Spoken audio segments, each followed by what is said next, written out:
Piece of cake.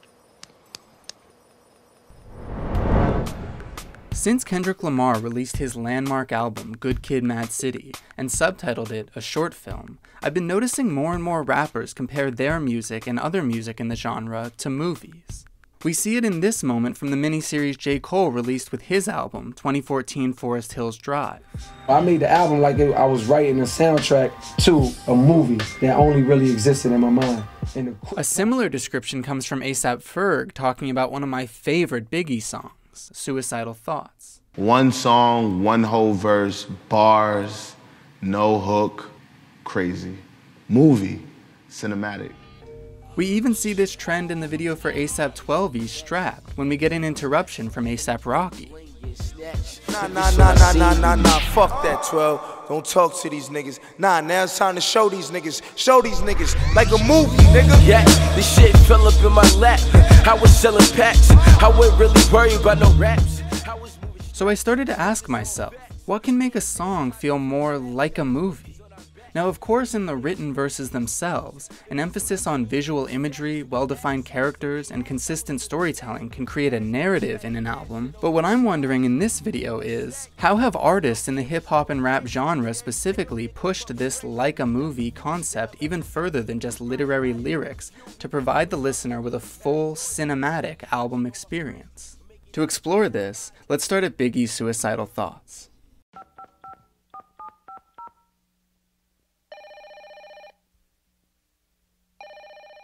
Right away we hear two sound effects that set the scene, a phone dialed and a phone ringing. Now at first it may seem obvious that sound effects would always make a song more like a movie, but when I explored more examples I found that there were a number of different ways to implement these types of sounds, some a lot more cinematic than others. For example, if we check out Drake's One Dance, we can see he uses a gunshot sound effect to transition into the last verse.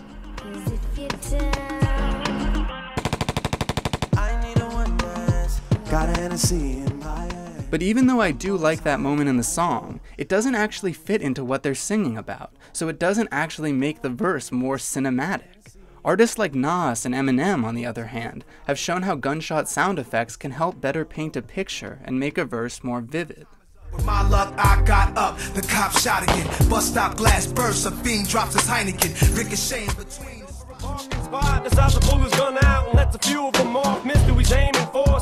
What makes a sound effect in a song cinematic is when it helps place a verse in scene, as if we can imagine where the artist is when delivering it and what they're doing while delivering it. This happens in Kendrick Lamar's You, when one well-placed sound effect makes his drunken self-loathing in the hotel room just that much more palpable for the listener. I know your secrets, don't let me tell them to the world about this shit you thinking, and then time to you out the Earl, I'm fucked up, but I ain't as fucked up. This whole verse is about Kendrick thinking of everyone he's let down, letting these thoughts bubble up and trying to push them away with alcohol. And these themes are all fully expressed in that single gulp, since in that moment he's starting to think of another memory, saying, "And that time you..." But after another swig, he gets distracted with the feeling that he's about to vomit, successfully repressing another dark memory. Here, this one cinematic moment can encapsulate most of what Kendrick's trying to achieve in the entire written verse. And equally, sound effects can be layered into the beat itself, creating a sort of soundscape that works more like a backdrop for the MC's delivery. If we look back to Eminem and Kendrick, we can find two different examples of including a siren sound in the beat.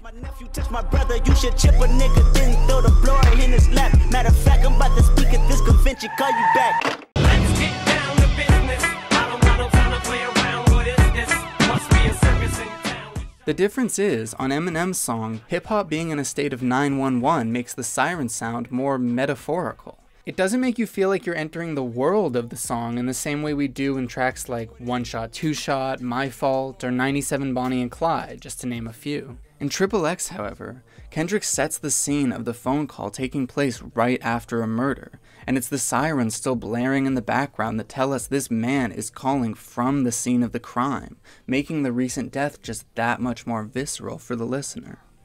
Now, the second main cinematic element we find again and again on rap albums are skits, which also may or may not serve to make the verses themselves more cinematic.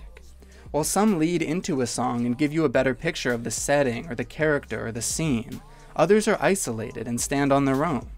For example, on one of my favorite more recent albums, Saba's Bucket List Project, he has one person leave a voicemail at the end of every song with their own personal bucket list. Yo, Chance the Rapper here. Playing drums, learning how to play the drums has always been on my bucket list. Drummers just, they get the girl. Now, while I love this project and I love this concept, I do admit that it doesn't make the album more like a movie. While they provide a thematic backdrop, they don't make the imagery in the songs themselves more vivid or the characters more complex. On the other hand, interludes like those on MF Doom's Operation Doomsday or Kendrick's Good Kid, Mad City almost act like an establishing shot would in a TV show, providing context for the listener for a richer experience of the actual music itself. It's Doom! His image is on the television screen! K-Dot, get in the car, nigga. Come on, we're finna roll out. Nigga, I got a pack of blacks and a beat CD. Get your freestyles ready. With Doom especially, introductions and interludes like these are essential to his project, which centers around building these supervillain personas. This, in my opinion, is also what makes Biggie's Suicidal Thoughts so revolutionary. It takes the traditional rap skit and blends it perfectly into the song itself, blurring the lines between the two. The result sounds more like the ending of a dark musical than the last song on a quadruple platinum record. And the depression and isolation Biggie's expressing in the verse is only amplified by the fact that he doesn't even seem to hear Puff begging him to calm down on the other end of the phone. Nah, you wouldn't understand. Nigga, talk to me, please, man. You see, it's kinda like the crack did the Pookie and New Jack, except when I cross over, it ain't no coming back. Should I die on the train track like Rainbow and Beat Street? While most hip-hop songs, especially in the mainstream, are just aimless free association accounts of a rapper's lifestyle, I found that I prefer songs that bring me into a hotel room, or a car, or a club, or out onto the street, and really inhabit that space. And even little things can have a huge effect. If we return to the two sound effects that open Biggie's Suicidal Thoughts, we can see that the producer, Lord Finesse, fades the first to the left, and the second to the right. Almost as if we're seeing a classic split-screen phone call in a movie. Every little detail brings us further into the scene before Big delivers the album's final verse, as if we're sitting right beside him for the tragic gunshots at the end. The more I look into this trend, the more I think it's one of the main reasons why hip-hop has lately become my favorite genre to listen to. As someone who loves poetry, music, and film, it's almost overwhelming to listen to artists who can take these three vastly different mediums and fit them together into one vivid listening experience. And with albums like Good Kid, Mad City setting the standard for modern cinematic rap, and high-quality production tools more and more available all the time to up-and-coming artists, I'm really just excited to see what comes next. This beat, cock it and dump it. The drama really means nothing to me. I ride by and blow your brains out. It's no time to cock it. No way you can stop it when niggas run up on you with them things out. I do what I gotta do. I don't care if I get caught. The DA could play this motherfucking tape in court. I'll kill you. I ain't playing. Hear what I'm saying, homie? I ain't playing. Slipping, I'ma kill you. Piece of cake.